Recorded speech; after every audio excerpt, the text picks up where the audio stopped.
सर्वांचं पुन्हा एकदा टर्निंग पॉईंट्स ऑनलाईन एज्युकेशन प्लॅटफॉर्मवर हार्दिक स्वागत आहे. बघा, आपण छत्रपती संभाजीनगरची जाहिरात निघालेली आहे. ओके, त्याचा एक टार्गेट अभ्यास ठेवलेला आहे सॅनिटरी इन्स्पेक्टरचं. त्यातल्या त्यात तांत्रिकचं आपण चालू आहे आणि हे सर्व आपण स्वच्छता निषेध तांत्रिक डायरी या पुस्तकातून अभ्यासणार आहोत.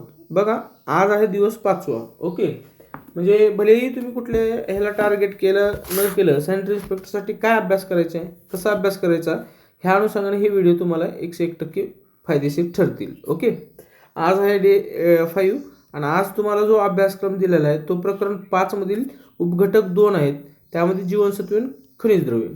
सर्वात महत्त्वाचं प्रकरण म्हणजे परीक्षेच्या दृष्टीने जर विचार केला, भलेही तुम्ही कुठल्याही परीक्षेचं करा. ओके, त्यामध्ये मी फक्त ढोबळ म्हणू सांगतो, आरोग्य विभाग करा, त्यानंतर तुम्ही महसूलचं करा, महसूलमध्ये तलाठी वगैरे त्यांचं आलं विस्तार अधिकारी, त्यानंतर तुम्ही MPSC करा. MPSCमध्ये परत एकदा तिन्ही परीक्षा वेगवेगळ्या जरी केलं, जसं MPC म्हणजे गॅजेटेड ऑफिसर कंबाईन. ओके, त्यानंतर टॅक्स असिस्टंट वगैरे, त्या सगळ्याचा अभ्यास जरी केलं तर हे 2 प्रकरणावर प्रश्न आलेले आहेत. मग ह्याचा अर्थ समजून घ्या, सॅनिटरी इन्स्पेक्टरला ह्याचं महत्त्व आहेच. ओके, कारण मानवाच्या दैनंदिन जीवनाशी निगडीत तर आहेच ते. आणि इथे उल्लेख केला 101% प्रश्न कधी ना कधी आलेलाच आहे, हे जुन्या विद्यार्थ्यांना माहीत आहे. बरं, नवीन विद्यार्थ्यांसाठीच हे दिशादर्शक ठरणार आहे. ओके, जुने विद्यार्थी आपल्या स्वतःच्या लेवलना आकलनाला चुका शोधून अभ्यास करतीलच. ओके, आता हे जे 2 प्रकरणं दिलेले आहे हे साधारणपणे आजच्या अभ्यासामध्ये तुम्हाला 45 ते 50 पेजेसचं आहे ते, बरोबर.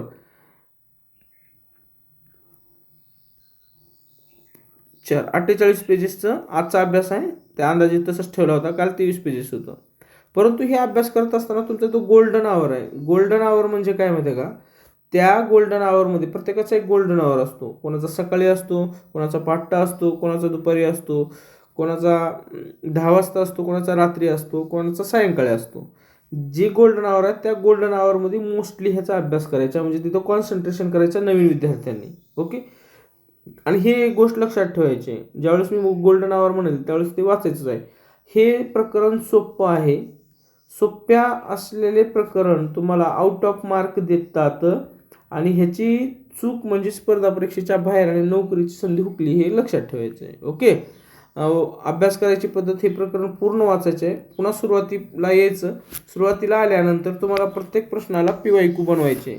PYQ म्हणजे प्रश्न वन लायनर स्वरूपात बनवायचे. ओके, आणि मग पुन्हा अभ्यास करायचा. आता समजा झालं तुमचं. ओके, आता हे PYQ वन लायनर तुम्ही कसं बनवणार हे बघा. तुम्हाला जर पुस्तक विकत घ्यायचं असेल तर सॅम्पल PDF देखील आरोग्य एक्झाम टेलिग्रामवर आहे.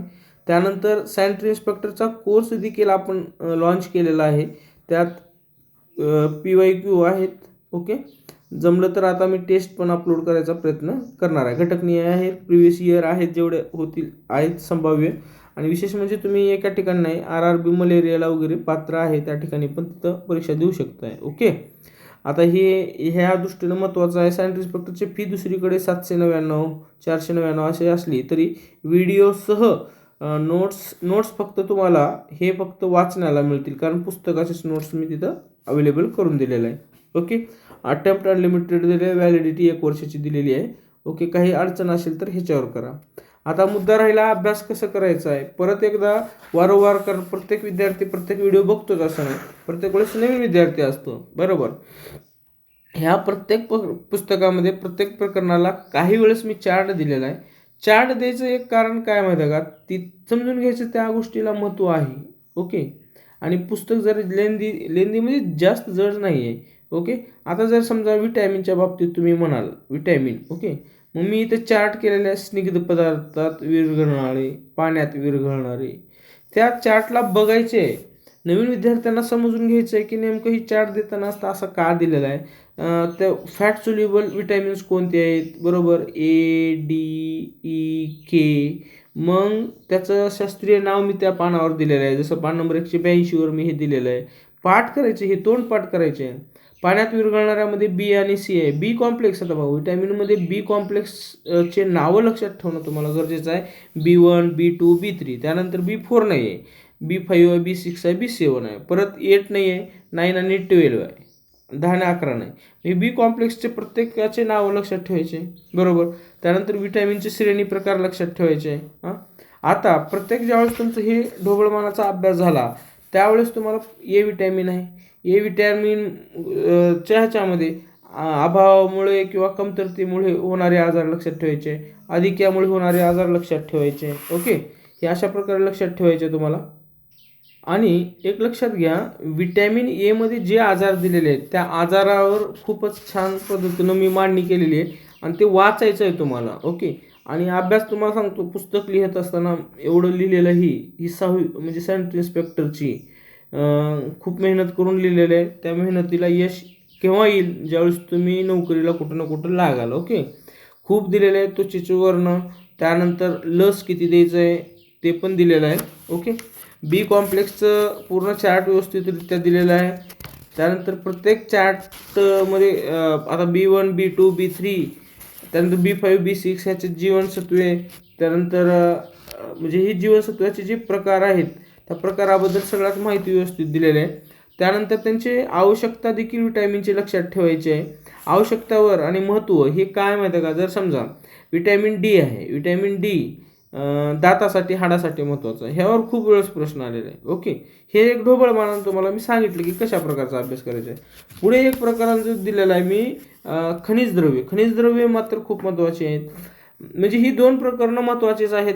ओके, जसं मानवी शरीरात असलेली एकूण म्हणजे असं ढोबळमानानं प्रश्न आला तर ते प्रश्न पर्याय पाहून तुम्हाला निवडायचं आहे.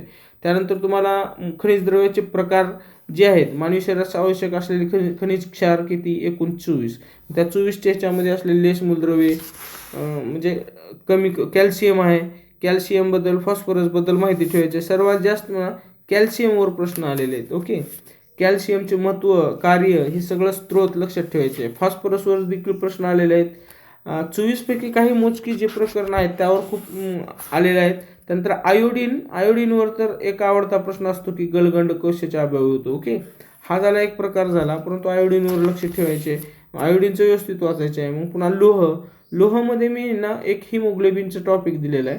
हिमोग्लोबिनचं टॉपिक हा एक 10 म्हणजे हिमोग्लोबिनवर थोडंसं व्यवस्थित करायचं तिथला, आणि पांडुरोग देखील लक्षात ठेवायचे. ओके, लोहाच्या अभावामुळे होणारा हे अशा प्रकारे कसं म्हणजे तुम्हाला मी सांगतो की नेमकं काय अभ्यास करायचे. ओके, चार्ट्स मात्र ते चार्ट्स समजून घ्यायचं की चार्ट्स आला म्हणजे तिथं महत्त्वाचं आहे किंवा ते तुम्हाला थोडंसं डिफिकल्ट आहे, त्याला मांडणी करायची आहे, बरोबर. पुन्हा आयोडीनच्या ह्याच्या प्रकरणामध्ये तुम्हाला जे एका चार्टमध्ये असं दिलेलं आहे मी सगळं. ओके, त्यामध्ये गलगंड आजाराबद्दल दिलेलं आहे, मिक्सोडिएमेट दिलेलं आहे, क्रेटिनिझम दिलेलं आहे, हायपोथायरॉइडिझम दिलं आहे, हायपो म्हणजे जास्त, हायपर म्हणजे कमी, यावर दिलेलं हे लक्षात ठेवायचे. ओके, फ्लोरीन थोडक्यात कधी तर प्रश्न आलेला फ्लोरिनवर, सोडियमवर कमी वेळेस प्रश्न आलेला परंतु लक्षात ठेवायचे, पोटॅशियमवर प्रश्न आहेत. ओके, म्हणजे दिलेलं आहे बघा, माझ्यासमोर पुस्तक आहे, मी तुम्हाला ते व्यवस्थितरित्या सांगू पण शकतोय. अभ्यास काय करायचं हे सगळ्या गोष्टी मी तुम्हाला सांगितलेलं आहे. विशेष म्हणजे केमिस्ट्रीचा संबंध येत असल्यामुळे मी अणुभारांक देखील देण्याचा प्रयत्न केलेला आहे. अभ्यास करा, कुठल्याही परिस्थितीत सेंट इन्स्पेक्टरची जॉब लागली पाहिजे.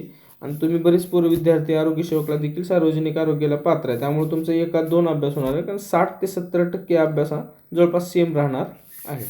ओके, माझं काय असेल चुकलेलं तर त्यामध्ये तुम्ही कमेंट बॉक्समध्ये मेन्शन करू शकता किंवा हा माझा संपर्क क्रमांक आहे त्यावर व्हॉट्सअपवर सांगू शकता. ओके, व्हिडिओला तर नक्की शेअर करा, लाईक करा प्लीज, म्हणजे आम्हाला चांगलं वाटतं की बा ठीक आहे पोरांना आवडते. नाही आवडलं तर आम्हाला सांगा, आम्ही त्याच्यात सुधारणा करू. Okay, thanks for watching this video.